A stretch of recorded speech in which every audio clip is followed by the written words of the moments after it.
I'm not saying this to hurt you, but to make you face reality, or face having a 210-pound baby to take care of. The doctor tells me my husband of 43 years probably won't wake up because he suffered a serious, traumatic brain injury. Save yourself a lot of time and grief and let him go. Jim was 6'2", strong husband, father, and soon-to-be first-time grandfather. We were visiting our daughters when Jim slipped in the shower. At the hospital, we were thrown into an unfamiliar place with people shouting. They slapped a name tag on me that said, Trauma, Room 101.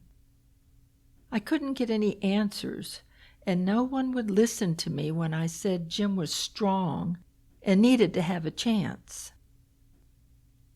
He was transferred to the hospital back home in Johnson City.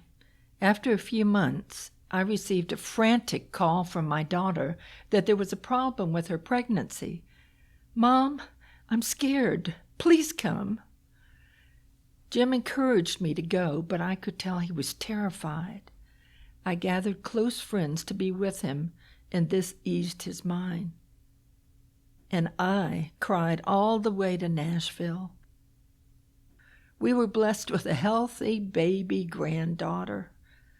When I got back to Jim, he smiled, but I could tell he wasn't well. He had a few temperature spikes. Things went from bad to worse and became delirious and paranoid.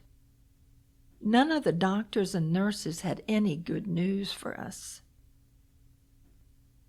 At first, no one heard us when we tried to explain how strong Jim was, how he wouldn't give up. Dr. G told us he needed more than just a couple of hours of therapy, so we stimulated him with touch, visuals, and sounds. He responded to swing music, and so did the nurses. They came into Jim's room on their breaks and danced. It made him laugh. Going into the 5th month, I felt like I was being washed away, cracking. I needed to be there for my daughter, and I needed my beloved Jim to get better. All my life, he'd been the one who'd known what to do. A nurse came in and looked at me and set me down with a glass of water. I sat by the window, looking out at the mountains. I told her how we loved to hike and how much Jim loved the mountains. She put her hand on my shoulder and said I needed to go get something to eat.